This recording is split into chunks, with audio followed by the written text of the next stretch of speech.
The path is revealed to those who seek with a true heart.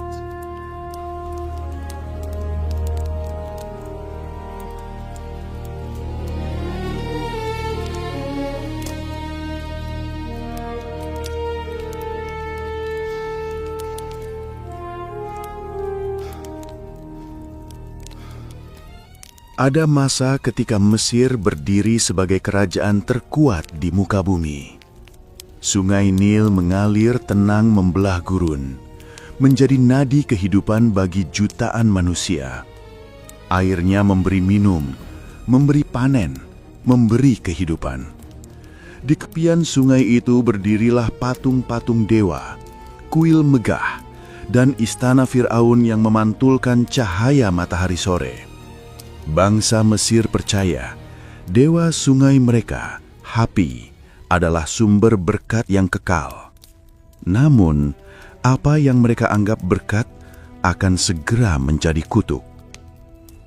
Hari itu udara Mesir panas dan berat, langit berwarna oranye, dan debu beterbangan di antara pilar-pilar kuil. Di pelataran istana, Fir'aun duduk di tahtanya yang berlapis emas. Di hadapannya berdiri dua orang tua Ibrani, Musa dan Harun. Jubah mereka sederhana, namun tatapan mata mereka membawa sesuatu yang tak dimiliki siapapun di istana itu, otoritas dari Allah yang hidup. Beginilah firman Tuhan, Allah orang Ibrani. Biarkan umatku pergi, supaya mereka dapat beribadah kepadaku di padang gurun. Fir'aun menatap tajam, lalu tertawa kecil. Tuhanmu, siapa Tuhan itu, sehingga aku harus mendengarkan perkataannya? Mesir tunduk kepada para dewa, bukan kepada Tuhan yang tidak terlihat. Musa tidak bergeming. Engkau akan tahu bahwa dialah Tuhan atas seluruh bumi. Suasana hening, para pejabat Mesir saling pandang. Hanya suara gemerincing gelang emas Fir'aun yang terdengar ketika ia berdiri. Pergilah dari hadapanku, aku tidak akan membiarkan bangsa itu pergi. Mereka budakku, bukan umatmu. Musa menunduk sebentar, lalu menjawab perlahan, engkau telah memilih keras kepala, dan karena itu, engkau akan melihat tangan Tuhan bekerja. Malam itu, di tepi sungai Nil, Musa kembali berdiri. Bulan memantulkan cahaya pucat di atas air yang tenang. Di sampingnya, Harun menggenggam tongkat yang telah Tuhan berikan. Inilah permulaan dari 10 tanda yang akan membuat Mesir berlutut, kata Musa lirih. Harun mengangkat tongkat itu tinggi-tinggi, lalu mengarahkannya ke sungai. Beginilah firman Tuhan, dengan tongkat ini engkau akan memukur air sungai Nil, dan air itu akan berubah menjadi darah. Suara tongkat memecah permukaan air. Seketika, warna biru jernih sungai berubah. Arusnya memerah pekat seperti darah yang baru tertumpah. Ikan-ikan muncul ke permukaan, menggelepar mati. Bau busuk menyengat udara. Nelayan yang tengah menebar jala menjerit ketakutan. Hapi murka, air sungai menjadi darah, teriak mereka. Namun Musa tahu, itu bukan murka dewa palsu, melainkan tangan Allah yang sejati. Keesokan paginya, Firaun berjalan ke tepi sungai seperti kebiasaannya untuk menghormati dewa sungai. Ia menatap air yang kini berwarna merah gelap. Mayat ikan bergelimpangan, burung-burung beterbangan mencari tempat lain. Apa yang telah terjadi dengan sungai kita? Gumamnya. Seorang pelayan membungkuk gemetar. Tuanku, semua sumur dan kolam pun berubah menjadi darah. Tak ada air yang dapat diminum. Firaun mengepalkan tangan. Panggil para ahli sihir dan imam dewa Hapi.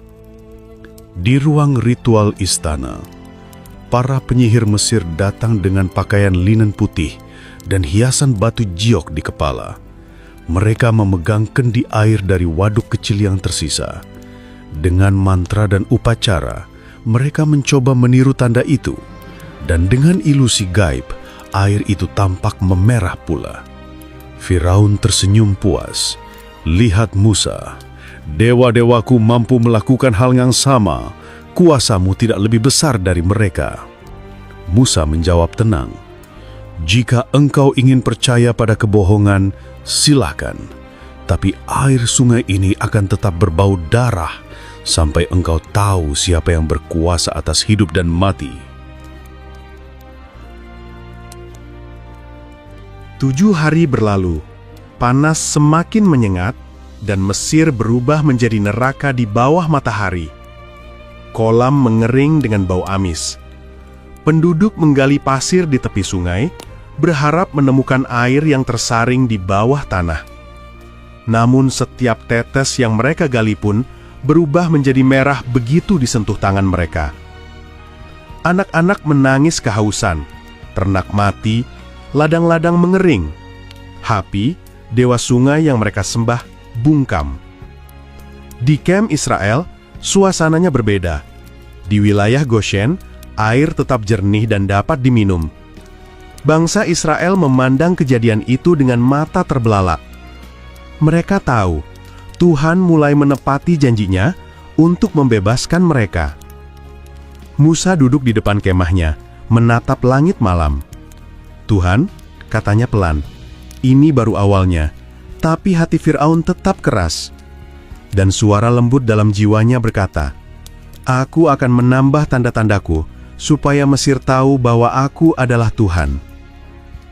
Sementara itu, di dalam istana, Firaun berusaha menahan bau busuk yang menyebar ke seluruh kota. Ia berdiri di balkon tinggi, memandang sungai yang kini tampak seperti luka besar membelah Mesir. Penasehatnya berkata, "Tuanku, rakyat menderita. Air tidak bisa diminum, panen gagal, ternak mati. Izinkanlah bangsa Ibrani pergi untuk mempersembahkan korban kepada Tuhan mereka." Firaun berpaling tajam. "Apakah kau juga mau tunduk pada Tuhan mereka?" "Tidak. Aku Firaun, bayangan dewa di bumi. Aku tidak akan menyerah kepada siapapun." Namun, malam itu, Firaun tidak dapat tidur. Ia mendengar teriakan rakyat dari kejauhan. Anak-anak menangis kehausan. Perempuan berdoa di depan altar, dan suara nelayan yang meratap di dermaga. Sungai Nil, yang selama ribuan tahun menjadi kebanggaan Mesir, kini menjadi sumber kehinaan. Airnya yang merah bergelombang seperti darah manusia yang tertumpah di medan perang. Di kejauhan, Musa berdiri menghadap ke arah istana. Firaun telah melihat tanda pertama, tapi hatinya belum patah. Akan ada tulah lain, dan setiap kali ia menolak, tangan Tuhan akan turun lebih berat. Pagi berikutnya, seorang anak Mesir berjalan di tepi sungai. Ia menatap air merah yang masih belum berubah. Seekor burung ibis terbang rendah, tapi jatuh mati karena bau busuk yang menyengat. Anak itu berlari pulang sambil berteriak, "Ibu, sungai kita mati! Sungai kita mati!" Di setiap rumah, orang-orang mencoba menampung air dari guci lama, mencampurnya dengan anggur. Namun tetap, warna merah tidak hilang. Di dalam kuil besar di Memphis, imam tertinggi berdiri di depan patung dewa Hapi. "Wahai penguasa air," katanya sambil mengangkat dupa, "kembalikan kejernihan sungaimu, dengar doa kami." Namun, patung batu itu tetap diam, dan air persembahan di mangkuk altar pun perlahan berubah warna. Imam itu gemetar, lalu menjatuhkan dupa yang ia pegang. Api membakar jubahnya. Ia tahu, ini bukan pekerjaan dewa Hapi, ini kuasa lain, kuasa yang lebih tinggi. Hari ke-14, bau busuk menjadi tak tertahankan. Bangkai ikan menumpuk di tepian, dan lalat mulai berkerumun. Kota-kota besar seperti Thebes dan Pirameses menjadi sepi. Para pedagang menutup toko mereka. Bahkan, orang-orang kaya di istana kehilangan air minum. Firaun memanggil pengawalnya. "Ambilkan air dari sumur rahasia di bawah istana." Pengawal menunduk. "Tuanku," bahkan sumur itu pun berubah menjadi darah. Firaun memukul tiang dengan tongkat emasnya. Marah, tapi juga takut. Malam kembali datang, Di langit Mesir, bulan merah tampak menggantung seperti mata Tuhan yang mengawasi. Musa berdiri di luar kemah, memandang ke arah sungai. "Tuhan," katanya dalam doanya, "aku tahu Engkau memulai pekerjaan besar, tapi hati Fir'aun keras bagai batu." Dan suara itu kembali terdengar di hatinya, "Jangan takut Musa, aku akan menunjukkan kekuasaanku, bukan hanya untuk membebaskan umatku, tapi supaya bangsa-bangsa tahu siapa aku." Ketika fajar menyingsing pada hari ketujuh, air mulai perlahan memucat. Warna merah berangsur menghilang, tapi bekas bau busuk tetap menggantung di udara. Rakyat Mesir kelelahan, namun masih hidup. Mereka berpikir mungkin amarah dewa sudah reda, namun Musa tahu ini baru permulaan. Ia menatap matahari yang terbit di atas sungai Nil, kini kembali berwarna emas kemerahan.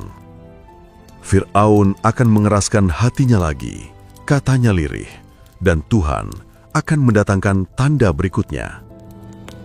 Di istana, Fir'aun duduk diam menatap keluar jendela.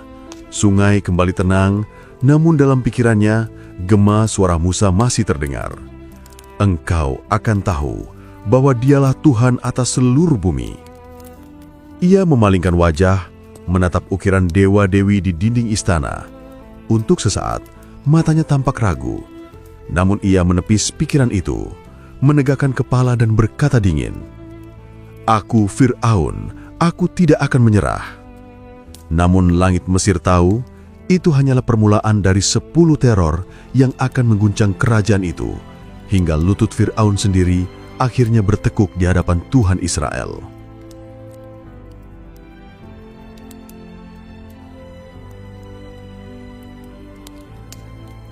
Firaun duduk di ruang tahtanya yang luas.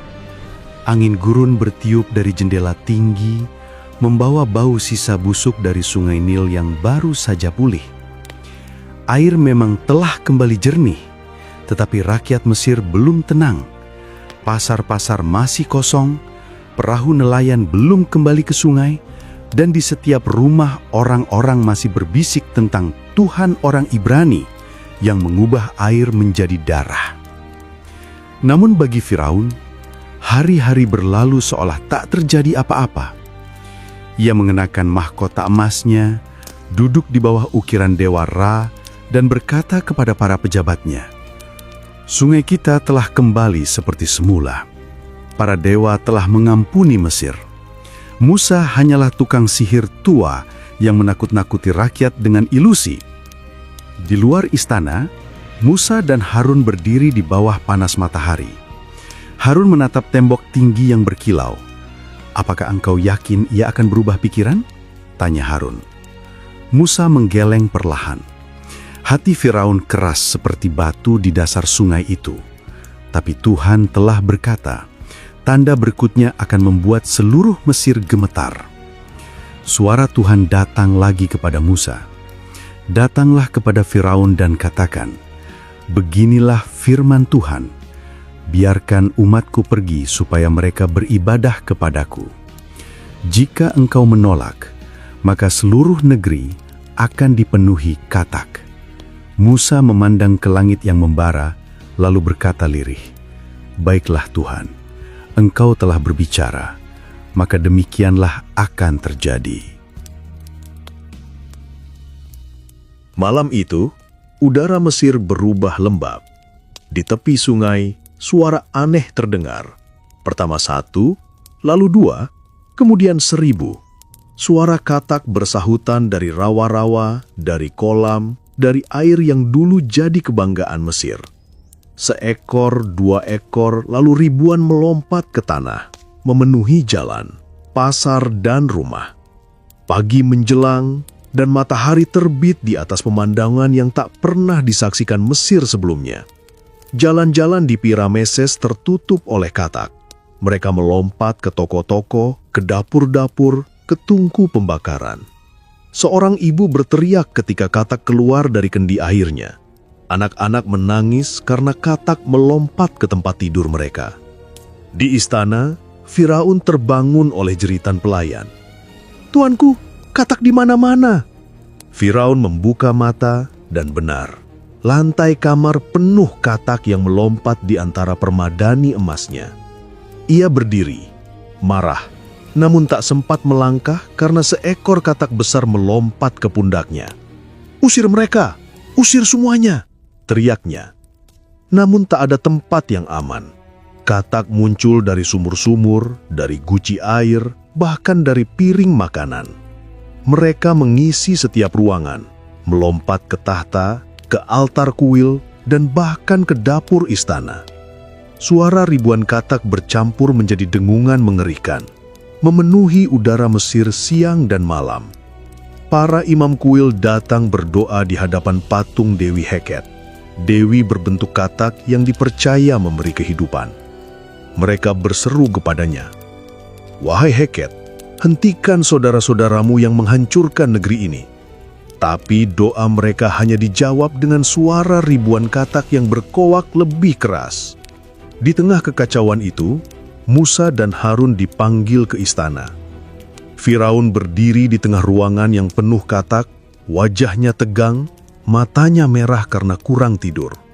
"Pergilah," katanya cepat. "Persembahkan korban kepada Tuhanmu di padang gurun. Tapi doakanlah agar katak ini lenyap dari negeri ini."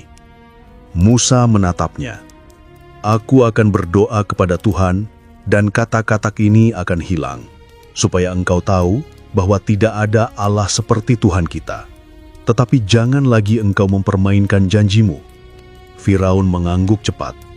"Berdoalah, aku berjanji, aku akan membiarkan umatmu pergi." Malam itu, Musa berdoa. Ia menunduk di tepi sungai yang kini berubah menjadi rawa penuh suara katak. "Ya Tuhan," katanya, "Engkau telah menunjukkan kekuasaanmu. Hapuskanlah tulah ini, supaya Firaun tahu bahwa hanya Engkau yang berkuasa." Pagi tiba, dan perlahan suara katak itu mereda. Seekor demi seekor berhenti bersuara, hingga akhirnya sunyi.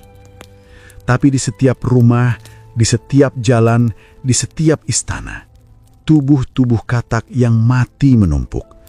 Bau busuk menjalar ke seluruh negeri. Para pekerja mengangkut bangkai katak keluar kota. Di sepanjang sungai Nil, gunungan bangkai membusuk di bawah matahari. Orang Mesir menutup hidung mereka, anak-anak muntah karena baunya. Namun Firaun melihat bahwa tulah itu telah berhenti, mengeraskan lagi hatinya. Ia berkata dengan dingin, "Tidak ada yang istimewa dari ini. Penyihirku pun dapat meniru hal yang sama." Musa berdiri di halaman istana, menatap pintu yang tertutup di hadapannya. Ia tahu, hati Firaun kembali membatu. "Tuhan," katanya lirih. Sekali lagi ia menolak. Maka tanda berikutnya akan datang lebih dekat dengan tubuh mereka sendiri. Malam turun perlahan. Di kejauhan, kota Mesir tampak tenang, tapi udara masih menyimpan bau busuk dari bangkai katak. Seekor burung elang melintas rendah di atas sungai Nil yang tenang. Musa menatap air itu, mengingat bagaimana darah pernah mengalir di sana. Ia tahu, ini belum berakhir. Di rumah-rumah Mesir, rakyat mulai berbisik ketakutan. "Tuhan orang Ibrani itu nyata," kata seorang pria tua. "Air kita jadi darah, rumah kita dipenuhi katak. Apa yang akan dia lakukan berikutnya?" Seorang imam muda menjawab pelan, "Jika Firaun terus melawan, bahkan tanah ini pun akan berbalik melawan kita." Namun, di istana, Firaun duduk di tahtanya dengan wajah marah tapi tetap angkuh. Ia berkata pada penasihatnya, "Aku adalah Firaun, tidak ada Tuhan di atas dewa Mesir. Musa tidak akan memperbudakku dengan ancamannya."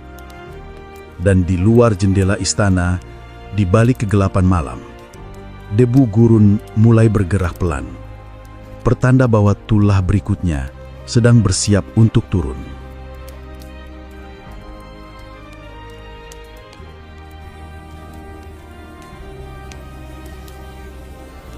Langit Mesir berwarna kelabu.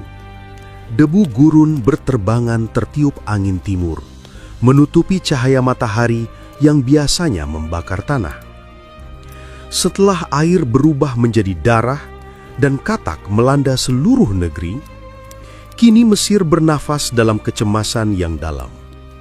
Rakyatnya hidup di antara bau busuk bangkai dan doa yang tak berjawab di altar para dewa yang diam. Firaun duduk murung di singgasananya. Ia tampak letih, tapi matanya masih menyala dengan kesombongan lama. Para imam berdiri berjajar, wajah mereka tertutup kain linen karena udara yang kotor. "Tuanku," salah satu dari mereka berkata pelan, "rakyat mulai kehilangan kepercayaan. Mereka mengatakan Tuhan Musa lebih berkuasa dari dewa kita." Firaun menatapnya tajam. "Diam, aku adalah perwujudan dewa itu sendiri. Musa tidak akan mempermalukan Mesir lagi." Di luar istana, Musa berdiri di bawah langit berdebu. Di sebelahnya, Harun menggenggam tongkatnya. Suara Tuhan datang dengan tegas. "Katakan kepada Harun, ulurkanlah tongkatmu dan pukullah debu di bumi, maka debu itu akan menjadi nyamuk di seluruh tanah Mesir." Musa memandang pasir yang berkilau di bawah terik matahari. "Bahkan debu pun akan menjadi alat tanganmu," katanya perlahan. "Tidak ada yang kecil bagi kuasa Tuhan." Harun mengangkat tongkatnya tinggi-tinggi, lalu memukul tanah dengan keras. Seketika, debu di udara bergetar, lalu melayang seperti kabut tipis. Dari debu yang berterbangan itu, keluar gerombolan serangga kecil yang menggeliat hidup. Ribuan, ratusan ribu, jutaan nyamuk yang berterbangan memenuhi udara Mesir. Mula-mula orang hanya merasa gatal di tangan dan leher. Lalu mereka berteriak karena gigitan datang dari segala arah. Nyamuk-nyamuk itu menempel di wajah, masuk ke hidung, menyusup ke pakaian. Hewan ternak menggelinjang di kandang, prajurit menepuk tubuh mereka sia-sia.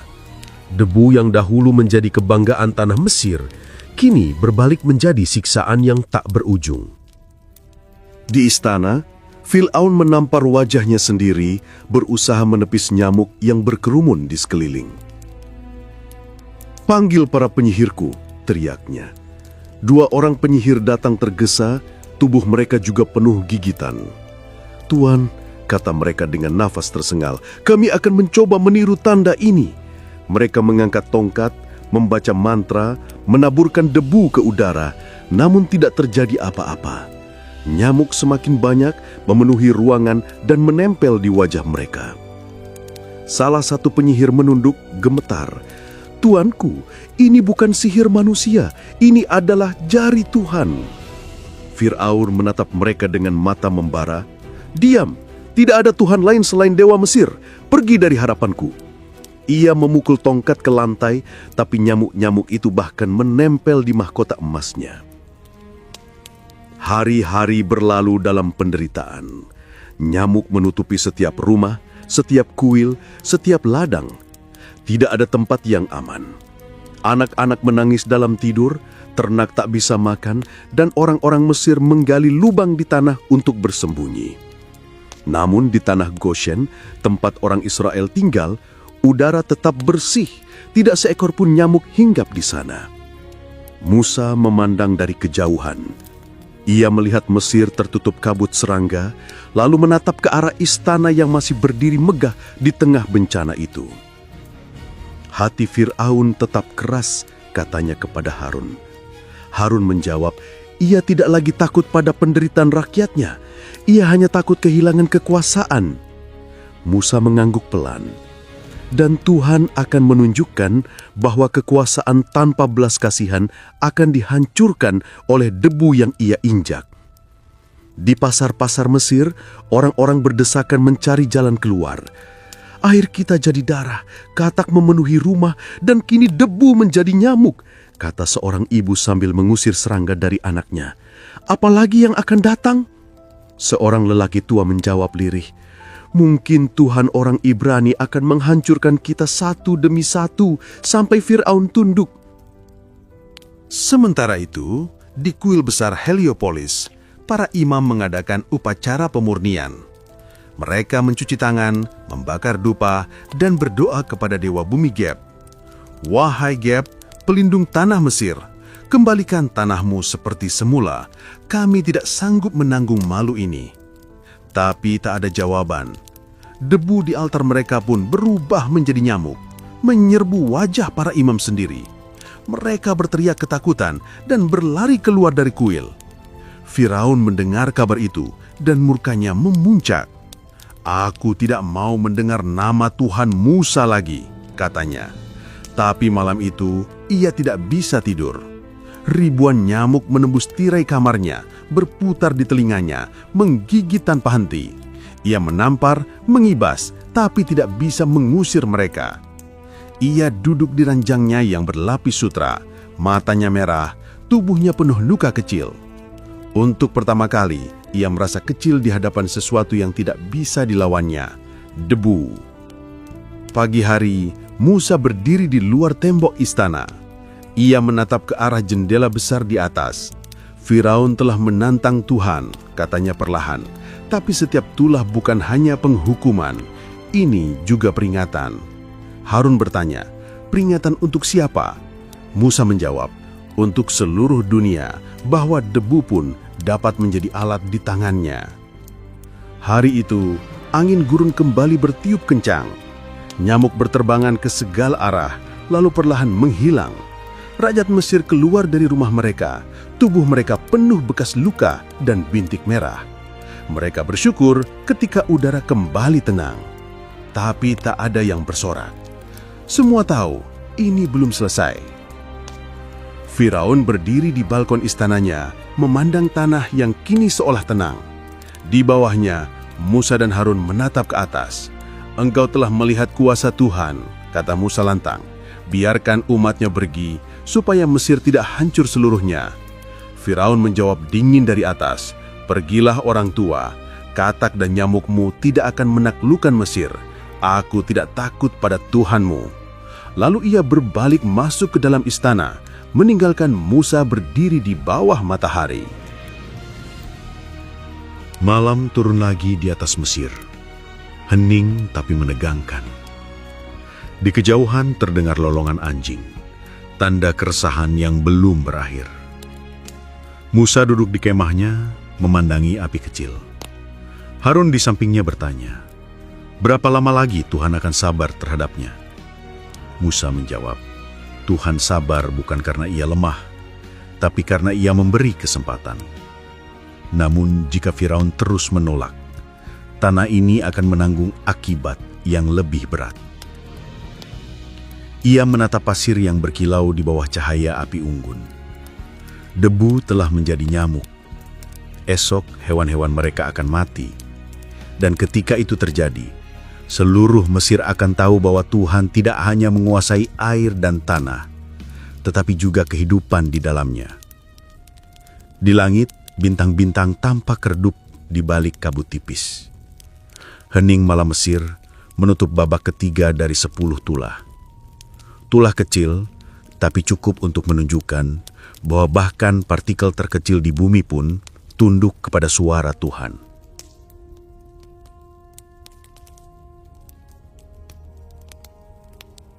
Pagi itu, matahari terbit di atas Mesir dengan sinar yang pucat. Udara terasa berat, dan angin dari gurun membawa bau busuk yang tersisa dari nyamuk-nyamuk yang baru saja lenyap. Rakyat belum sempat pulih, belum sempat bernafas lega. Tetapi langit tampak berbeda hari itu.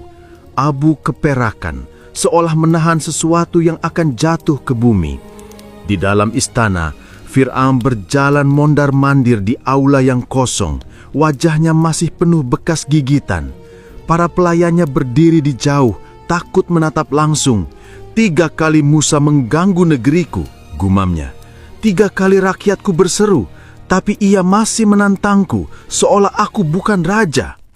Ia menghentikan langkahnya dan menatap patung Dewara yang menjulang tinggi di belakang tahtanya. Apakah dewa-dewa ini diam karena mereka menungguku bertindak, atau mereka pun takut kepada Tuhan Musa? Sementara itu di luar tembok istana, Musa dan Harun berdiri di bawah langit yang muram.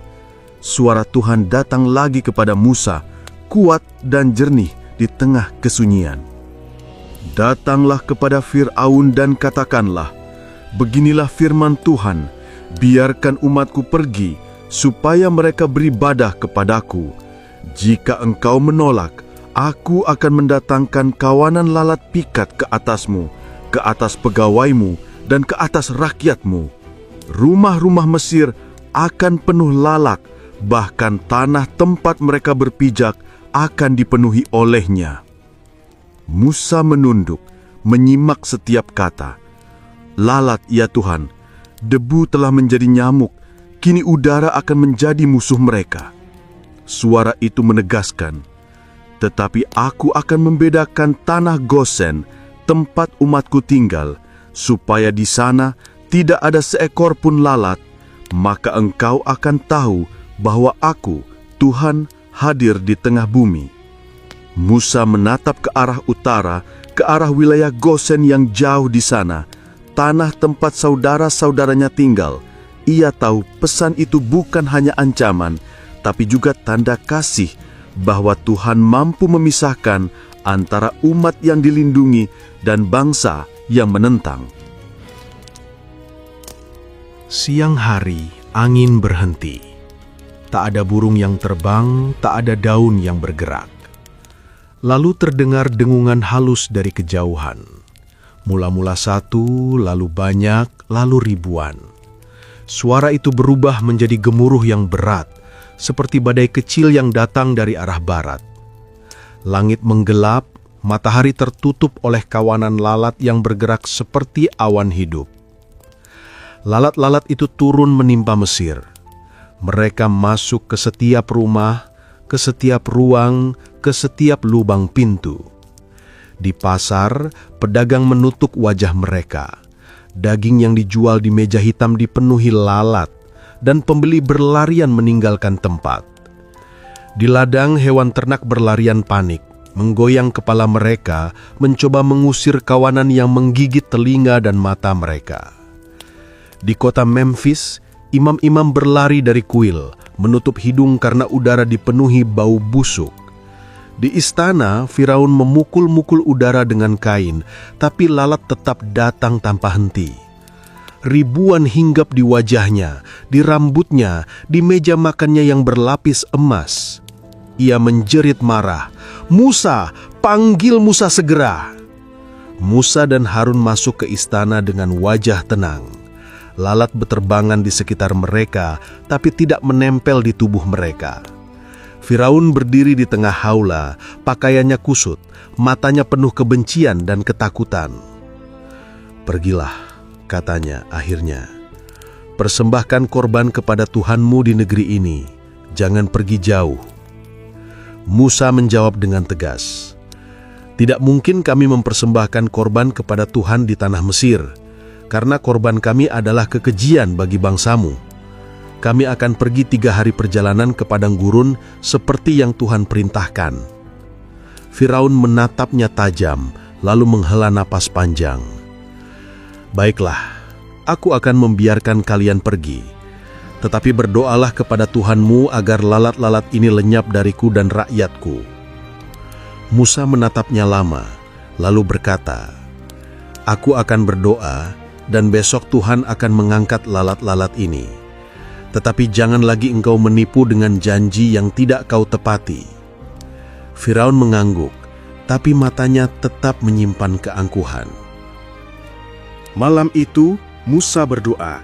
Ia menundukkan wajah di tanah dan berseru, "Ya Tuhan, Engkau telah membuktikan kuasa-Mu atas air, atas tanah, dan atas debu.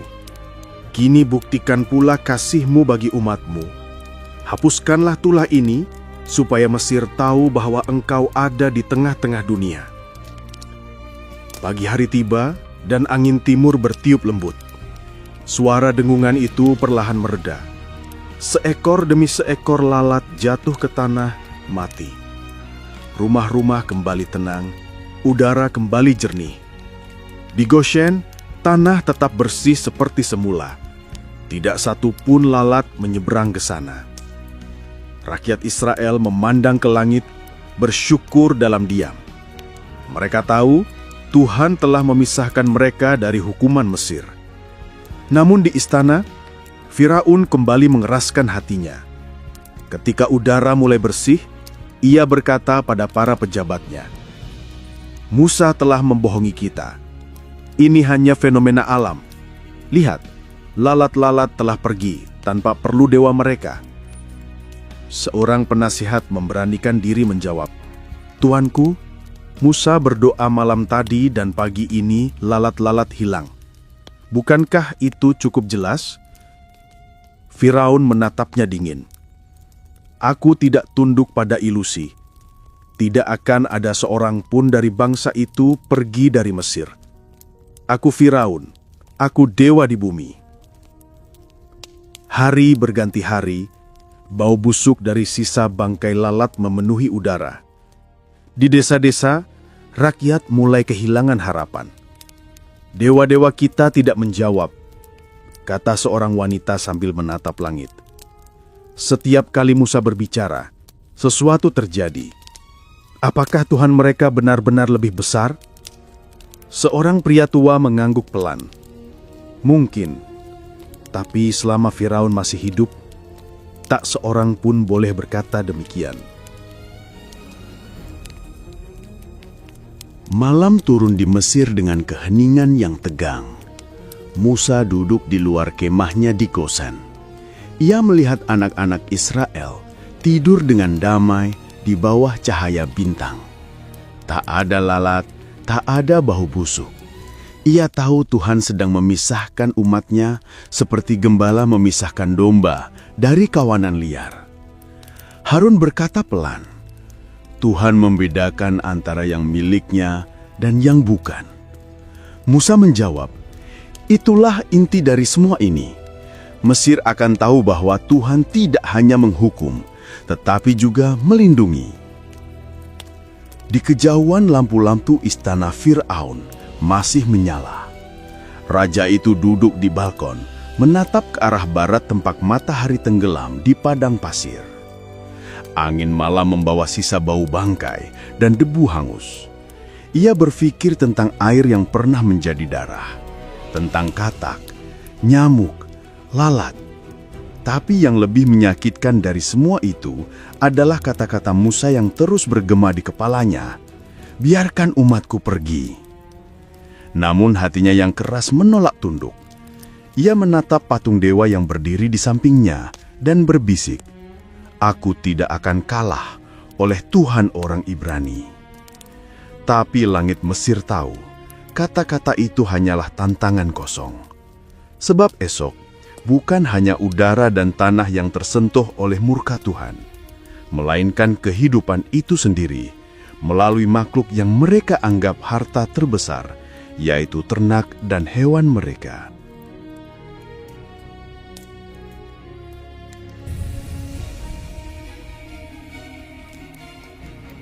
Subuh di Mesir terasa asing.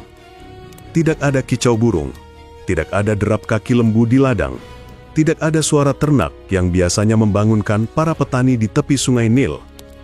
Udara terasa lebih berat dari biasanya, seolah menahan nafas menanti sesuatu yang akan pecah. Firaun berdiri di balkon istananya, menatap hamparan tanah yang mulai memucat. Matahari baru saja muncul di ufuk timur, memantulkan cahaya emas di atas atap kuil. Ia mengira badai itulah telah berlalu, bahwa dewa-dewanya telah menenangkan amarah Tuhan Musa. Tapi jauh di selatan, debu mulai naik perlahan, membawa kabar buruk yang lain. Di luar tembok istana, Musa dan Harun kembali berdiri di bawah langit yang kosong. Mereka tahu perintah Tuhan akan datang lagi. Dan benar, suara itu hadir di hati Musa, keras dan jelas. "Pergilah kepada Firaun dan katakan kepadanya, beginilah firman Tuhan, Allah orang Ibrani, biarkan umatku pergi supaya mereka beribadah kepadaku. Jika engkau tetap menolak, tanganku akan menimpa ternakmu yang di padang, kuda, keledai, unta, lembu dan kambing domba dengan penyakit yang sangat dahsyat. Tetapi aku akan membedakan antara ternak orang Israel dan ternak orang Mesir, sehingga tidak seekor pun dari ternak umatku mati." Musa memejamkan mata sejenak. Ia mendengar teriakan petani di kejauhan, melihat bayangan ladang yang dulu penuh kehidupan. "Tuhan," katanya pelan, "setiap kali aku membawa pesanmu, tanah ini makin hancur. Tapi aku tahu, di balik murkamu ada maksud. Mereka harus tahu siapa yang berkuasa atas kehidupan." Harun mengangguk. "Dan kini engkau akan menyentuh nadi mereka, kekayaan, kekuatan, dan kebanggaan mereka." Pagi itu Musa dan Harun masuk ke pelataran istana. Fir'aun duduk di tahta. Wajahnya masih keras, seolah tidak pernah belajar dari penderitaan yang menimpa negerinya. "Beginilah firman Tuhan," kata Musa lantang. "Jika engkau masih menolak membiarkan umatnya pergi, maka esok tangan Tuhan akan menimpa ternakmu di padang. Engkau akan melihat bahwa kehidupan di Mesir bukan milikmu, tetapi milik Tuhan yang hidup." Fir'aun tertawa dingin. "Apakah Tuhanmu hendak berperang melawan hewan sekarang? Apakah ia takut melawan manusia?" Musa menatapnya tanpa gentar. "Tuhan berperang dengan cara yang tidak bisa dimengerti oleh raja-raja sombong. Engkau akan tahu bedanya besok pagi." Mereka pergi meninggalkan istana. Hari itu langit tetap cerah, seolah tidak ada yang akan terjadi. Rakyat Mesir bekerja seperti biasa, menggiring lembu ke padang, memberi makan keledai, memerah susu kambing.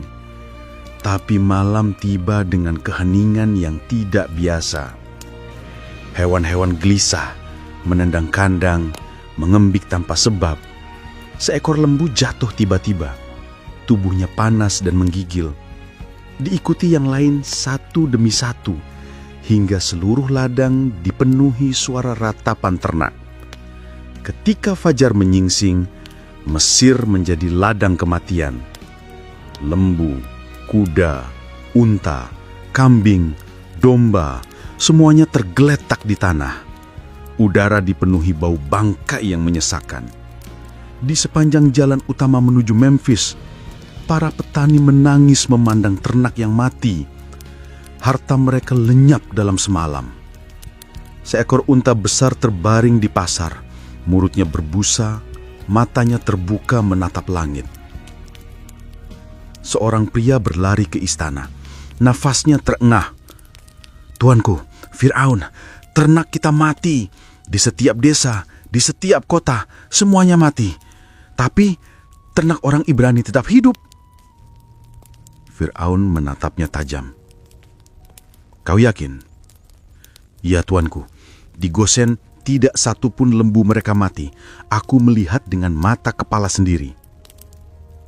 Fir'aun terdiam lama. Ia tahu apa artinya itu, bahwa Tuhan Musa mampu membedakan antara Mesir dan Israel. Tapi kesombongan menutup matanya. "Itu kebetulan," katanya dingin. "Mungkin tanah mereka lebih tinggi dan penyakit itu tidak menjangkau ke sana." Para pejabatnya saling pandang, tapi tak ada yang berani membantah. Di Goshen, udara berbeda. Hewan-hewan Israel tetap makan, minum, dan hidup tenang. Anak-anak berlari di antara kawanan domba. Seorang ibu tersenyum lega. Tuhan telah menepati firman-Nya. Ia memelihara yang menjadi miliknya. Musa memandang ke arah utara, ke tanah Mesir yang berasap oleh pembakaran bangkai. Tuhan tidak hanya menghukum, katanya kepada Harun. Ia juga meneguhkan iman umat-Nya. Di kota-kota besar, asap membubung tinggi dari ladang pembakaran bangkai. Imam-imam kuil mencoba mengadakan upacara penebusan. Mereka menyalakan dupa, menyembelih hewan yang tersisa, memohon pada dewa Apis, lembu suci yang dianggap lambang kekuatan Mesir. "Wahai Apis," mereka berseru, "bangkitkan kekuatanmu, lindungilah ternak bangsa ini." Tapi hewan persembahan itu mati, bahkan sebelum darahnya jatuh ke altar. Para imam terdiam ketakutan, lalu berlari meninggalkan kuil mereka sendiri. Hari ketiga, bau busuk menyelimuti seluruh Mesir.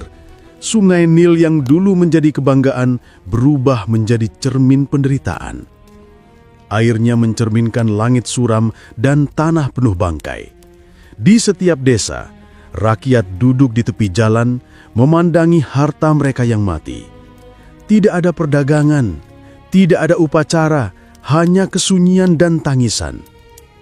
Firaun memanggil utusannya. Pergilah ke Gosyen, lihat apakah benar ternak orang Ibrani tidak mati. Utusan itu pergi dan kembali menjelang malam.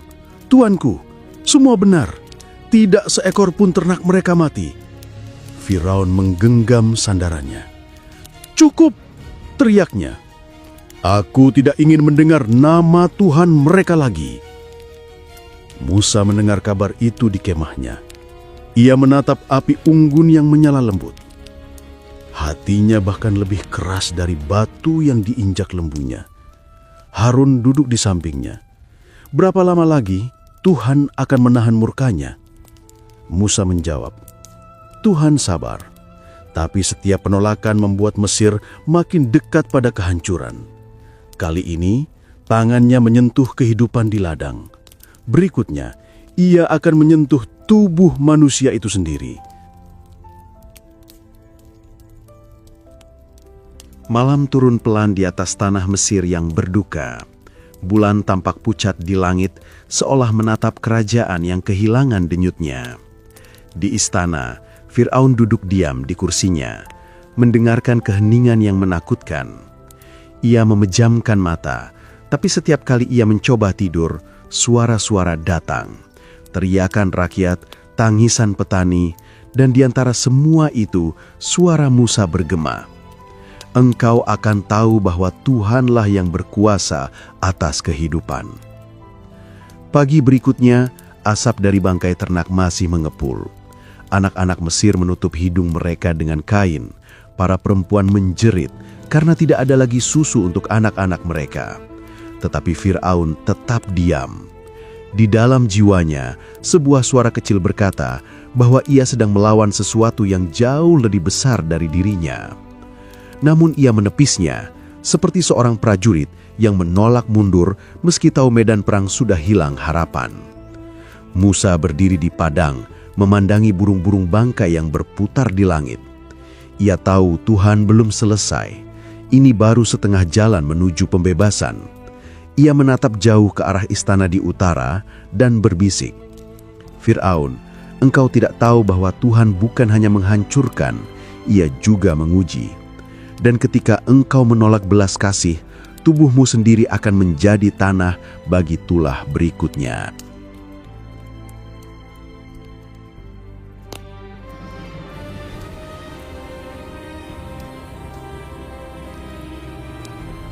Langit Mesir tampak berat, seolah menahan sesuatu di dalamnya.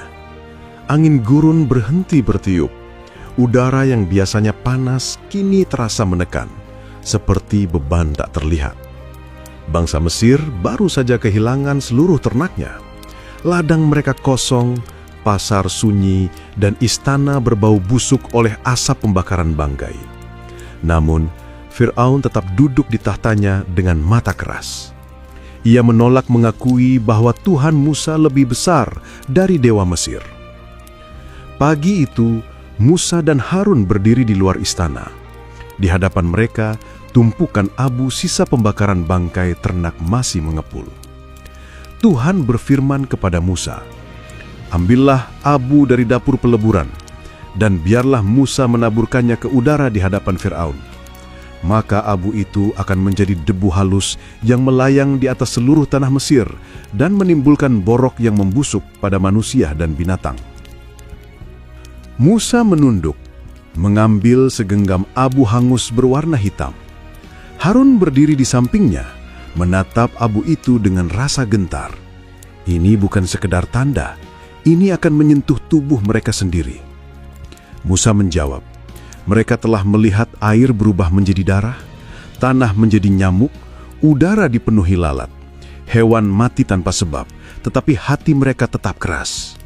Kini Tuhan akan menunjukkan bahwa tubuh manusia pun rapuh di hadapannya. Mereka berjalan menuju istana. Di pelataran, para prajurit berjaga dengan wajah pucat. Fir'aun menatap dari tangga, penuh amarah dan kelelahan. Musa berdiri beberapa langkah di depannya, menatap lurus tanpa gentar. Beginilah firman Tuhan, Engkau menolak membiarkan umatnya pergi. Karena itu, tangan Tuhan akan menyentuh tubuhmu, tubuh rakyatmu, dan hewan-hewan yang masih hidup. Tidak ada seorang pun yang akan luput. Firaun berdiri diam, tetapi matanya menyipit. Apakah engkau hendak menakut-nakutiku lagi, Musa? Apalagi yang bisa Tuhanmu lakukan? Musa menatap abu di tangannya, lalu menatap wajah raja itu. Lihat dan ketahui. Ia melempar abu itu tinggi ke udara. Angin lembut datang tiba-tiba, meniup abu itu hingga melayang di langit istana. Berubah menjadi kabut halus yang menyebar ke seluruh kota. Dalam beberapa jam, debu itu turun di wajah rakyat, di tangan para prajurit, di tubuh para imam. Mereka tidak tahu bahwa debu itu membawa kutuk. Menjelang siang, seorang prajurit mengeluh kesakitan. Kulit di lengannya memerah dan melepuh. Seorang pelayan perempuan menjerit karena luka kecil muncul di wajahnya. Dalam waktu singkat, seluruh Mesir merintih. Borok-borok muncul di kulit, pecah, mengeluarkan nanah dan darah. Tidak ada tabib yang bisa menyembuhkan. Para imam kuil berlari ke altar, tetapi tubuh mereka sendiri penuh luka. Mereka mencoba berdoa kepada dewa Isis, pelindung kesehatan. Namun suara mereka berubah menjadi tangisan kesakitan. Firaun memanggil para penyihirnya, tapi bahkan mereka tidak sanggup datang. Mereka jatuh tersungkur di tanah, tubuh mereka penuh borok. Mereka berteriak dari luar istana, "Tuanku, kami tidak dapat berdiri di hadapan Musa. Luka ini datang dari tangan Tuhan." Firaun menutup telinganya, menolak mendengar. Ia berjalan ke ruang pribadinya, melihat ke cermin perunggu, dan melihat kulitnya sendiri mulai memerah. Ia menahan jeritanya, menatap wajahnya yang berubah. Sementara itu, di tanah Gosen, rakyat Israel tetap sehat. Tidak seorang pun menderita luka. Anak-anak bermain di luar tenda, para ibu menumbuk gandum, para ayah bekerja di ladang. Mereka tahu bahwa Tuhan telah membedakan antara mereka dan Mesir. Harun memandang ke langit yang berdebu dan berkata, "Lihat Musa, Tuhan sedang menegakkan garis pemisah antara kebenaran dan kesombongan." Musa menjawab, "Setiap luka di tubuh mereka adalah cermin dari luka yang mereka torehkan pada hati Tuhan. Tapi ini belum akhir. Ia akan menurunkan murkanya lebih dalam lagi." Hari ketiga, Mesir berubah menjadi rumah penderitaan. Di mana-mana terdengar tangisan dan keluhan. Di pasar, orang-orang berjalan tertatih. Tubuh mereka dibalut kain. Di kuyuh, dupa tidak lagi dibakar karena para imam tidak sanggup berdiri.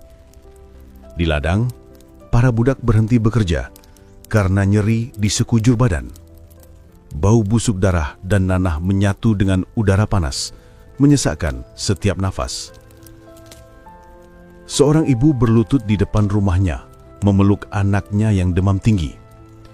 "Dewa-dewa kami tidak menjawab," katanya dengan suara serak. "Mungkin Tuhan orang Ibrani itulah yang benar." Suaminya menatap langit kelabu, air mata mengalir. "Jika Firaun tidak tunduk, kita semua akan mati." Namun Firaun tetap menolak. Ia memerintahkan agar Musa diusir dari istana. "Aku tidak akan tunduk pada Tuhan mereka. Semua ini hanyalah kebetulan, penyakit yang datang dari udara kotor akibat bangkai ternak." Tetapi di hatinya, Firaun tahu ia berbohong pada dirinya sendiri. Setiap malam ia tidak bisa tidur karena nyeri di tubuhnya sendiri. Ia mendengar tangisan rakyat dari luar dinding istana, namun kesombongan menutup telinganya. Malam itu, Musa berdoa di depan kemahnya. "Ya Tuhan," katanya lirih, "meski mereka keras hati, Engkau tetap sabar. Tapi sampai kapan mereka akan menolak melihat kebenaran?" Suara itu datang lembut di jiwanya. "Hati Firaun telah aku buat keras, supaya melalui dia bangsa-bangsa tahu kekuasaanku. Ia akan menolak lagi, dan aku akan mendatangkan badai dari langit." Musa menunduk dalam-dalam. "Jika engkau berfirman demikian, maka langit akan berbicara." Fajar berikutnya, kabut abu di udara perlahan hilang. Luka-luka di tubuh rakyat Mesir belum sembuh. Mereka berjalan dengan tertatih, dengan wajah tertutup kain. Kota-kota besar berubah menjadi tempat penderitaan. Anak-anak menangis, hewan-hewan tersisa bersembunyi di kandang, dan bahkan penjaga istana tak sanggup berdiri lama. Di Goshen, udara bersih dan tenang. Para petani Israel berdoa dengan rasa syukur. Mereka tahu setiap tulah yang terjadi bukan hanya hukuman, tetapi juga tanda bahwa Tuhan melihat dan mendengar jeritan mereka. Musa memandang ke arah utara, ke istana yang jauh di sana. Tuhan telah menyentuh tubuh mereka. Katanya, selanjutnya ia akan menyentuh langit. Di istana, Fir'aun duduk diam. Tangannya terbalut kain putih. Tubuhnya lemah, tapi matanya tetap keras. Ia tahu Musa akan datang lagi. Dan benar, kabar itu segera sampai kepadanya. Seorang pengawal masuk dan berkata, "Musa dan Harun menunggu di luar." Fir'aun menatap ke arah pintu, lalu berkata perlahan namun tegas, "Biarkan mereka masuk. Jika Tuhan mereka hendak menakutiku lagi, aku akan menatap wajahnya dan tetap berdiri." Namun di langit, awan-awan mulai berkumpul, gelap dan berat. Petir sesekali menyambar di kejauhan. Alam bersiap menurunkan sesuatu yang belum pernah dilihat Mesir sejak awal peradabannya.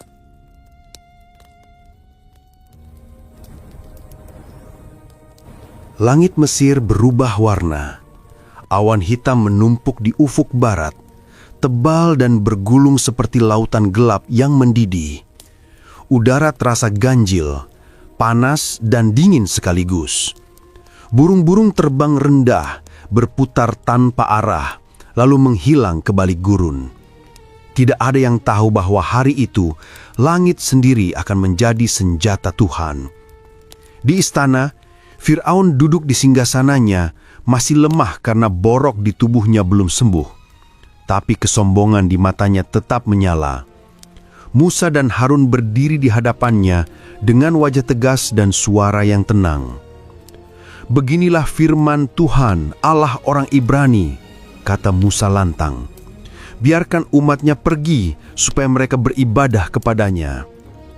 Jika engkau masih menolak, maka besok pada waktu yang sama, Tuhan akan menurunkan hujan es yang dahsyat, seperti yang belum pernah terjadi di Mesir sejak berdirinya negeri ini."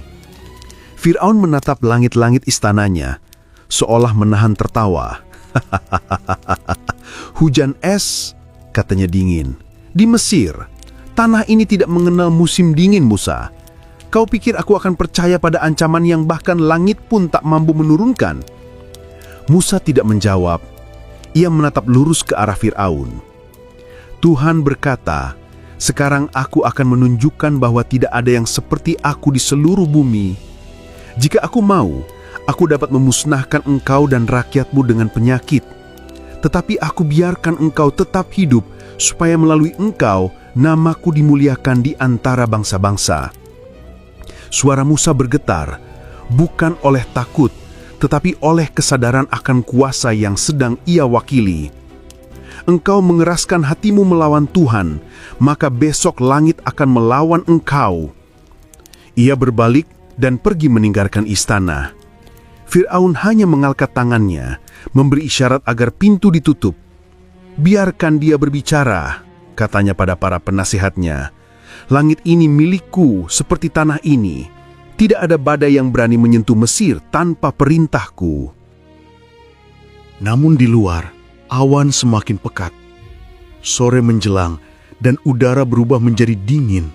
Di seluruh Mesir, rakyat memandang ke langit dengan ketakutan. Hewan-hewan gelisah, angin bertiup aneh, membawa aroma listrik yang menusuk. Di Gosen, orang-orang Israel juga melihat tanda itu. Tapi hati mereka tenang, karena mereka tahu badai itu tidak untuk mereka. Malam tiba, dan langit tetap menyala dengan kilatan halus di balik awan. Musa berlutut di luar kemahnya berdoa, "Ya Tuhan, Engkau telah menegur air, tanah, dan tubuh manusia. Kini Engkau akan menegur langit. Semoga mereka mengerti sebelum terlambat." Fajar datang dengan keheningan yang berat. Tidak ada suara burung, tidak ada langkah kaki. Lalu dari kejauhan terdengar suara seperti gemuruh laut. Awan bergerak cepat menutupi matahari. Angin bertiup kuat mengangkat debu dan pasir. Lalu sebuah kilat menyambar ke tanah diikuti oleh suara menggelegar yang membuat bumi bergetar. Tiba-tiba butiran besar es mulai turun. Keras, tajam, menghantam tanah dengan suara yang memekakkan telinga. Dalam sekejap, seluruh Mesir tertutup badai es. Butirannya sebesar kepalan tangan menghantam tanaman, memecahkan batu, mematahkan pohon kurma, dan menewaskan ternak yang tersisa. Di antara hujan es itu, api menyambar dari langit seolah petir menari di antara butiran es, membakar apapun yang disentuhnya. Badai itu bukan cuaca biasa, itu murka yang hidup.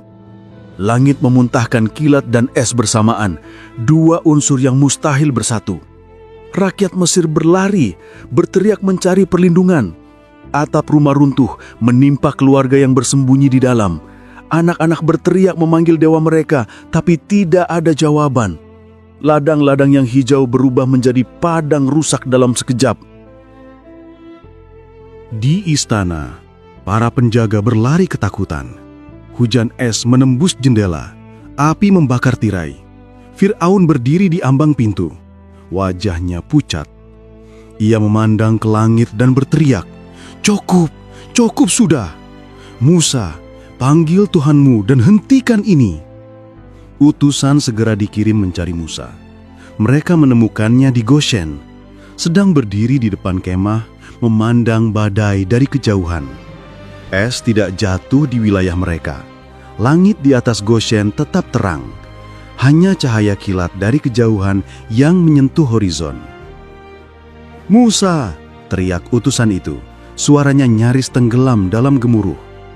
"Fir'aun memanggilmu. Ia mengaku telah berdosa. Ia berkata, 'Tuhan itu benar, dan aku serta rakyatku yang bersalah.' Berdoalah agar badai ini berhenti, maka ia akan membiarkan umatmu pergi."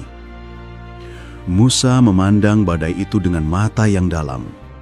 "Baiklah," katanya, "aku akan berdoa. Tetapi biarlah Fir'aun tahu, aku tahu hatinya belum berubah." Musa melangkah keluar, berdiri di tanah terbuka.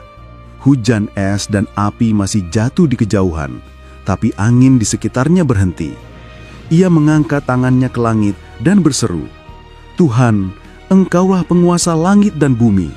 Engkau menurunkan es dan api untuk menunjukkan kemuliaan-Mu. Kini, hentikanlah badai ini, supaya mereka tahu bahwa bumi adalah milik-Mu." Dan tiba-tiba, badai itu berhenti. Suara menggelegar memudar. Hujan es berhenti jatuh. Kilat lenyap dari langit. Asap mengepul di ladang-ladang yang terbakar. Pohon-pohon hancur. Tanah penuh bongkahan es yang mencair perlahan. Mesir sunyi. Firaun keluar dari istana, langkahnya goyah. Ia melihat kehancuran di sekelilingnya. Lumbung-lumbung hancur, sawah hangus, pohon-pohon kurma tumbang. Ia menatap ke arah Musa yang berdiri di kejauhan dan dengan nada lemah berkata, "Engkau boleh pergi, persembahkan korban kepada Tuhanmu, hentikan semua ini." Musa menatapnya lama. "Aku akan pergi, Tapi jangan lagi engkau mempermainkan firman Tuhan." Ia berbalik, meninggalkan istana yang kini setengah runtuh. Namun ketika langit kembali cerah dan tanah mulai mengering, hati Firaun kembali berubah. Ia duduk di singgasananya, menatap sisa-sisa es yang mencair di halaman istana. "Aku tidak akan tunduk," katanya pelan. "Aku tidak akan kalah oleh Tuhan orang Ibrani." Para penasihatnya saling memandang dengan ngeri. Salah satu dari mereka berkata, "Tuanku, Mesir telah kehilangan segalanya, air, tanah, ternak, tubuh, dan langit. Apalagi yang tersisa untuk dipertahankan?" Firaun menatapnya tajam. "Kekuasaan, itu yang tersisa. Selama aku masih bernapas, Musa tidak akan menang." Malam tiba dengan dingin yang aneh. Sisa badai masih menggantung di udara. Di Gosen, Musa memandangi langit yang mulai tenang. Ia tahu badai itu hanyalah satu tahap dari 10 murka Tuhan. Harun duduk di sampingnya dan bertanya, apakah ia akan bertobat kali ini? Musa menggeleng pelan. Hujan es dan api mungkin menghancurkan langit, tapi tidak hati yang membatu. Tuhan akan mengirim belalang dan apa yang tersisa dari Mesir akan dimakan habis. Angin gurun berhembus perlahan, membawa aroma tanah yang basah bercampur abu. Di kejauhan, cahaya api masih tampak di sisa ladang yang terbakar. Langit Mesir yang baru saja melepaskan amarahnya kini diam. Tapi keheningan itu bukan perdamaian. Itu adalah jeda sebelum bencana berikutnya.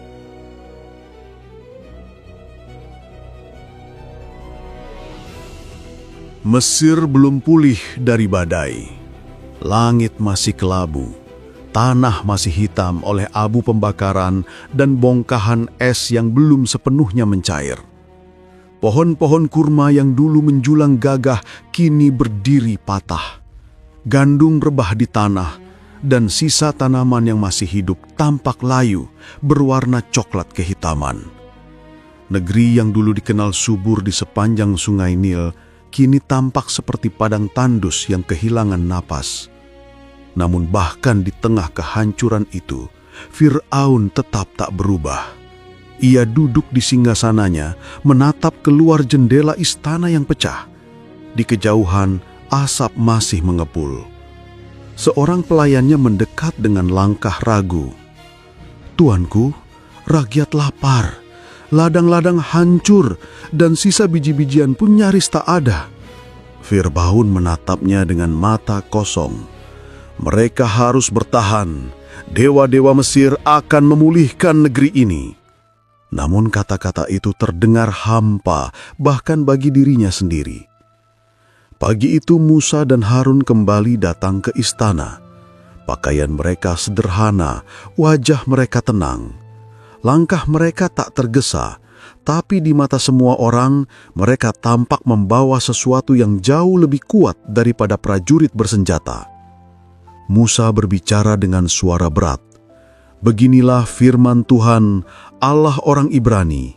Biarkan umatnya pergi supaya mereka beribadah kepadanya.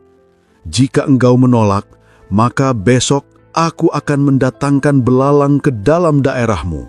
Mereka akan menutupi permukaan bumi hingga tanah tak dapat dilihat lagi. Apa yang tersisa setelah hujan es akan mereka makan sampai habis."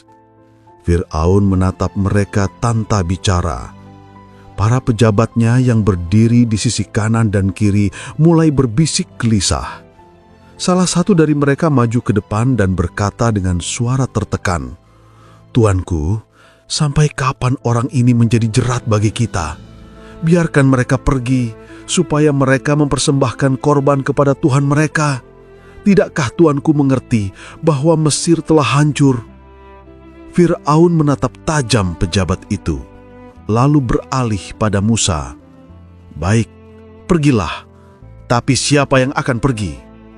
Musa menjawab, "Kami akan pergi bersama anak-anak kami, orang tua kami, ternak kami, seluruh umat Israel, sebab kami akan beribadah kepada Tuhan." Nada suara Fir'aun berubah tajam. "Tidak, Hanya laki-laki yang boleh pergi. Anak-anak dan ternakmu tetap di sini. Itulah keinginanku." Musa memandangnya lama, lalu berkata, "Engkau masih ingin menetapkan batas bagi Tuhan, maka batas itu akan menjadi jerat bagi negerimu sendiri." Ia berbalik dan pergi tanpa menoleh. Ketika mereka keluar dari kota, angin barat mulai bertiup. Langit berubah warna menjadi kelabu kehijauan. Burung-burung terbang rendah, gelisah. Udara membawa suara samar, suara yang belum pernah didengar Mesir sebelumnya. Seperti gemerisik halus, tapi banyak, sangat banyak, datang dari arah gurun timur. Tuhan berfirman kepada Musa, "Ulurkanlah tanganmu atas tanah Mesir, supaya belalang datang meliputi negeri itu dan memakan habis segala yang tersisa." Musa mengangkat tongkatnya ke langit. Angin timur berhembus sepanjang hari dan sepanjang malam, kuat dan panas. Ketika fajar tiba, garis hitam tampak di horizon. Mula-mula seperti kabut, lalu semakin jelas. Jutaan, miliaran belalang datang menutupi langit. Cahaya matahari lenyap, digantikan oleh bayangan yang bergerak. Dalam beberapa jam, seluruh Mesir tenggelam dalam kegelapan yang hidup. Belalang-belalang itu datang seperti badai. Mereka hinggap di setiap pohon, di setiap ranting, di setiap batu. Dalam sekejap, apapun yang masih hijau di tanah Mesir hilang. Daun, rumput, bahkan kulit kayu semuanya habis dimakan belalang. Tidak ada satupun tanaman yang tersisa. Orang-orang berlari keluar rumah sambil menutup kepala. Tapi belalang masuk ke jubah mereka, ke rambut, ke tempat makan, ke tempat tidur. Di kota-kota besar, rakyat menjerit, "Tidak ada lagi yang tersisa. Tuhan Musa telah mengirim kematian bagi bumi kita." Anak-anak menangis kelaparan. Para ibu memukul dada mereka. Para imam berlutut di depan altar yang kosong. Tidak ada lagi dupa, tidak ada lagi kurban. Semuanya telah dimakan belalang. Di Goshen, tanah tetap hijau. Belalang tidak menyeberang ke sana. Umat Israel berdiri di tepi perbatasan, menyaksikan dari kejauhan bagaimana Mesir ditelan oleh kawanan serangga yang menutupi langit. Harun menatap pemandangan itu dengan mata berat. Tuhan sedang mencabut kebanggaan mereka sampai ke akar-akarnya. Musa menjawab, "Karena Fir'aun ingin memiliki tanah tanpa Tuhan, maka Tuhan mengambil tanah itu darinya." Sementara itu, di istana, Fir'aun memukul dadanya sendiri. "Panggil Musa dan Harun," teriaknya. "Cepat, aku telah berdosa terhadap Tuhan Allahmu dan terhadapmu. Ampunilah dosaku hanya kali ini, dan berdoalah agar tulah ini dijauhkan dariku." Musa datang, ia melihat wajah Fir'aun yang pucat, tubuhnya gemetar. "Engkau mengatakan hal yang sama ketika langit menurunkan api," kata Musa tenang. "Apakah kali ini engkau benar-benar menyesal atau hanya ingin bebas dari penderitaan?" Fir'aun menunduk, tidak menjawab. "Berdoalah," katanya pelan, "dan aku akan membiarkan umatmu pergi." Musa berjalan keluar dari istana dan berdoa, "Ya Tuhan, Engkau telah menutupi Mesir dengan kehidupan yang melahap kehidupan. Hapuskanlah belalang ini agar mereka tahu Engkau berkuasa atas angin dan arah." Tuhan mengubah arah angin. Kini angin barat bertiup kencang, membawa pergi semua belalang ke Laut Merah. Dalam waktu singkat, langit menjadi cerah kembali. Tidak ada satupun belalang yang tersisa di tanah Mesir. Rakyat keluar dari rumah, memandangi tanah yang kosong, tidak hijau, tidak subur, hanya sisa batang patah dan debu hitam.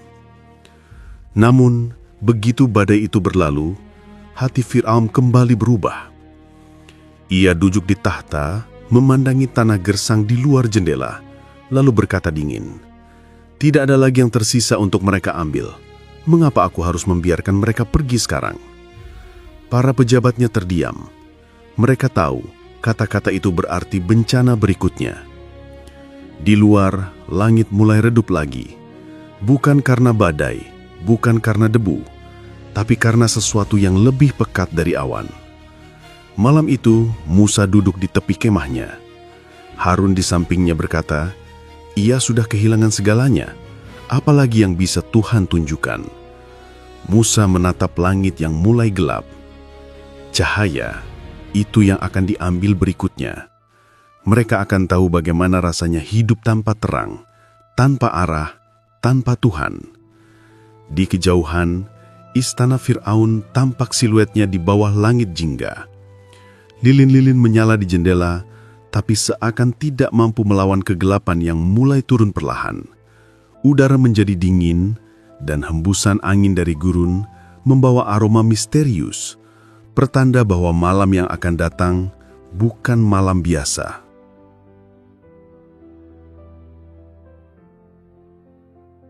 Langit Mesir tampak tenang pagi itu, tapi keheningannya tidak wajar. Udara dingin menggantung di atas tanah yang sudah tak bernyawa. Tidak ada hewan bersuara, tidak ada anak-anak bermain. Tidak ada pedagang yang membuka pasar. Segalanya diam, seolah negeri itu menahan napas. Setelah air menjadi darah, setelah katak, nyamuk, lalat, penyakit, borok, hujan es dan belalang menghancurkan segalanya, hanya satu hal yang masih tersisa, cahaya. Namun bahkan terang pun akan diambil. Musa berdiri di padang Gershem, menatap ke arah utara, ke istana Firaun yang samar di kejauhan. Tanah Mesir kini tak lagi berwarna emas, melainkan kelabu dan sunyi. Suara Tuhan datang dalam keheningan yang mencekam. Ulurkanlah tanganmu ke langit, supaya kegelapan meliputi tanah Mesir, kegelapan yang dapat diraba. Musa menatap langit. Tak ada awan, tak ada badai, tapi angin berhenti dan udara terasa berat. Ia mengangkat tongkatnya tinggi, dan seketika itu juga cahaya matahari lenyap dari cakrawala. Bukan awan yang menutupinya, bukan badai, melainkan kegelapan yang hidup, seperti kabut hitam pekat yang turun dari langit, menyelimuti seluruh Mesir. Dalam beberapa menit, negeri itu tenggelam dalam malam total. Orang-orang berteriak, api obor tak bisa dinyalakan, pelita tidak menyala, tak ada cahaya yang mampu menembus gelap itu. Satu-satunya hal yang bisa mereka dengar adalah napas mereka sendiri. Hari menjadi malam, malam menjadi kekosongan. Rakyat Mesir tidak bisa melihat tangan mereka sendiri, apalagi wajah orang lain. Mereka tidak bergerak. Ketakutan membuat mereka lumpuh.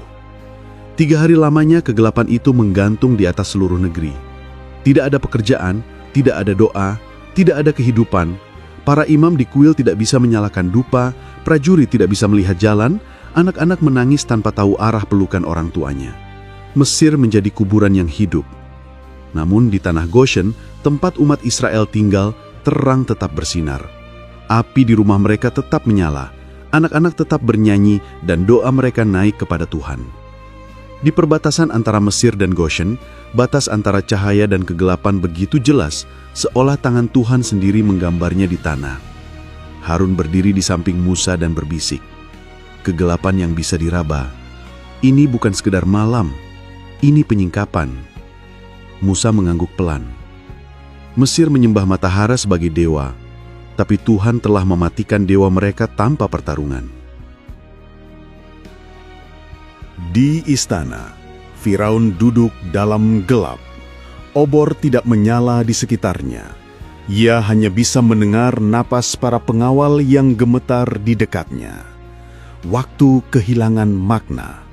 Ia tidak tahu siang atau malam, hanya kegelapan abadi. Dalam hati kecilnya, ia mulai takut, bukan pada Musa, tapi pada sesuatu yang lebih besar, sesuatu yang tidak bisa ia lihat. Hari ketiga, ia memerintahkan agar Musa dibawa ke hadapannya. Utusan berjalan meraba dinding dalam kegelapan, menabrak, terjatuh, lalu bangkit lagi.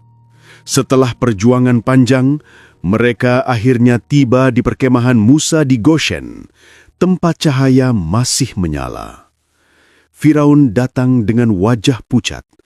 Cahaya pelita di tenda Musa membuatnya menyipit, seolah mata yang terbiasa dalam gelap tidak sanggup menanggung terang. Ia berbicara dengan suara serak. Pergilah, bawalah umatmu, persembahkan korban kepada Tuhanmu di padang gurun. Tapi ternakmu harus tinggal. Itu jaminanku." Musa menatapnya lama, lalu berkata pelan namun tegas, "Engkau masih ingin mengatur Tuhan? Tidak seekor pun dari ternak kami akan tertinggal, karena kami akan mempersembahkan korban kepada Tuhan dari apa yang kami miliki. Engkau tidak tahu apa yang akan Tuhan minta sampai kami tiba di padang gurun." Firaun menatapnya dengan amarah yang ditahan. "Keluar dari hadapanku. Hati-hati Musa, sebab jika aku melihat wajahmu lagi, engkau akan mati." Musa menjawab tanpa gentar, "Engkau benar, aku tidak akan melihat wajahmu lagi." Kata-kata itu menggema di dalam ruangan, menembus dinding-dinding batu istana. Di luar, kegelapan masih menggantung, tapi di hati Musa, sesuatu mulai bergerak.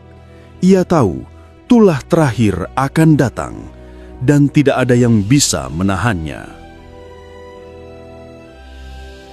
Malam itu, Mesir terdiam dalam ketakutan yang tak terucapkan. Tak ada api, tak ada bintang, tak ada bulan. Hanya kegelapan pekat seperti selubung maut yang menekan dada setiap orang. Rakyat duduk di tanah, tidak bergerak 3 hari penuh.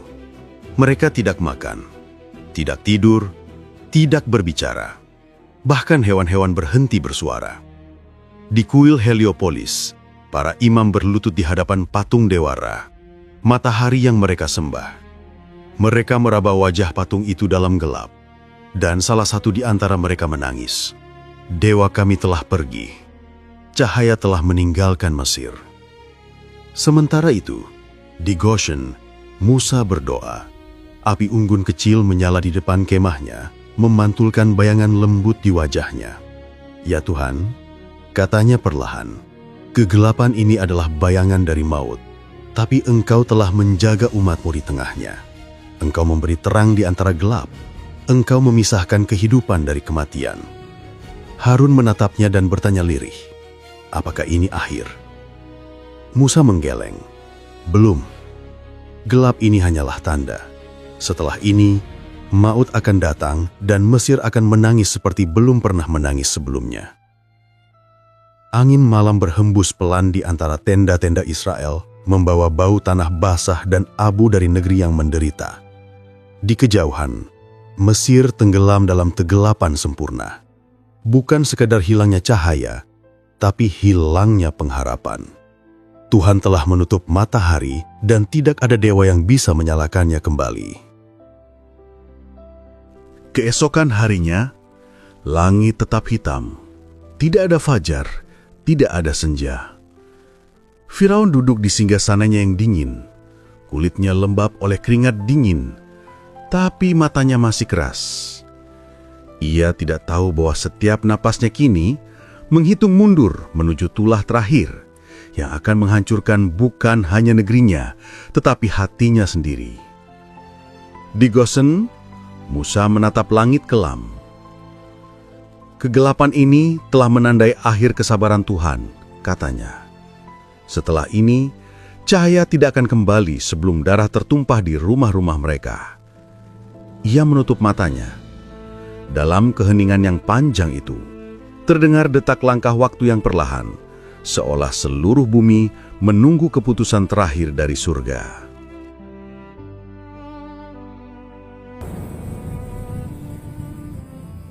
Malam Mesir masih diselimuti kegelapan, tapi kini ada sesuatu yang berbeda di udara. Sunyi yang menggantung bukan lagi sekedar gelap, melainkan ketegangan yang menusuk. Hewan-hewan berdiam, angin tak bergerak, dan udara terasa seperti menunggu sesuatu yang belum pernah terjadi. Di tanah Goshen, Musa duduk di depan perapian kecil. Api unggun berpendar lembut, memantungkan cahaya di wajahnya yang lelah namun teguh. Di hadapannya, para tua-tua Israel berkumpul, mendengarkan dengan napas tertahan. Musa berkata dengan suara dalam dan perlahan, Inilah firman Tuhan. Pada tengah malam nanti, aku akan berjalan di tengah-tengah Mesir. Maka setiap anak sulung di negeri Mesir akan mati. Dari anak sulung Firaun yang duduk di tahta sampai anak sulung budak perempuan yang bekerja di batu kilangan. Tidak akan ada rumah di Mesir yang luput dari tangis. Suara api berderak di antara mereka. Beberapa orang menunduk, menggenggam tangan. Sebagian lainnya memejamkan mata, mencoba menahan bayangan mengerikan yang tergambar di kepala mereka. Musa melanjutkan, "Tetapi kepada bangsa ini, Tuhan memberi tanda keselamatan. Setiap keluarga harus menyembelih seekor anak domba tanpa cacat, lalu mengambil darahnya dan mengoleskannya di ambang dan tiang pintu rumah mereka. Dagingnya harus dimakan malam ini, dibakar dengan api, dimakan dengan roti tidak beragi dan sayur pahit. Kalian harus memakannya dengan tergesa-gesa, pinggang berikat, kaki berkasut, tongkat di tangan. Sebab malam ini Tuhan akan melewati negeri Mesir, dan ketika ia melihat darah itu di tiang pintu, ia akan melewati rumah itu. Tidak akan ada kematian di rumah yang bertanda darah." Keheningan menyelimuti ruangan. Hanya suara angin samar dari luar tenda yang terdengar, seperti napas bumi menunggu sesuatu yang besar. Harun menatap Musa. "Apakah ini tulah terakhir?" Musa mengangguk pelan. "Ya, ini bukan hanya tulah, ini pemisahan antara yang percaya dan yang menolak, antara hidup dan mati." Malam itu, seluruh tanah Goshen bersiap. Di setiap rumah orang Israel, api dinyalakan, domba disembelih, darahnya dioleskan di tiang pintu. Bau daging yang terbakar memenuhi udara, bercampur dengan doa dan nyanyian lirih. Anak-anak bertanya pada orang tua mereka, "Mengapa kita makan dengan terburu-buru?" Dan para ayah menjawab, "Karena Tuhan akan segera lewat dan kita harus siap pergi." Sementara itu di istana, Fir'aun duduk diam dalam gelap. Lilin-lilin di sekelilingnya sudah hampir padam. Ia gelisah, tapi menolak mengakuinya. Kata-kata Musa terakhir kali masih terngiang di telinganya. "Engkau tidak akan melihat wajahku lagi." Ia tidak tahu mengapa kalimat itu membuat dadanya sesak. Tengah malam tiba. Tidak ada petir. Tidak ada suara dari langit. Hanya hening yang sangat dalam. Tapi dalam sekejap, udara berubah. Dari jauh terdengar teriakan pertama. 1, lalu 2, lalu ratusan. Tangisan dan jeritan memenuhi udara, seperti badai yang lahir dari bumi sendiri. Setiap rumah di Mesir dipenuhi suara duka. Anak-anak sulung mereka terbaring tanpa nyawa. Dari rumah petani hingga istana, dari desa terpencil hingga kuil para dewa, kematian menelusuri setiap pintu yang tak bertanda darah. Fir'aun terbangun oleh jeritan yang datang dari ruang sebelah. Ia berlari ke kamar anaknya. Di sana anak sulungnya, pewaris takhta Mesir, terbaring diam. Tubuhnya dingin, wajahnya tenang, tapi matanya tertutup selamanya. Fir'aun berlutut memeluk tubuh anaknya, dan untuk pertama kalinya, sang raja yang menganggap dirinya dewa itu menangis seperti manusia biasa. Suara tangis bergema di seluruh negeri, dari istana sampai rumah budak, dari kuil sampai ladang, semua menangis. "Tidak ada rumah tanpa kematian," kata seorang wanita di jalanan. Air matanya bercucuran. "Tuhan orang Ibrani telah melewati kita." Fir'aun memanggil Musa dan Harun di tengah malam itu juga. Napasnya berat, matanya kosong. "Bangunlah," katanya dengan suara serak.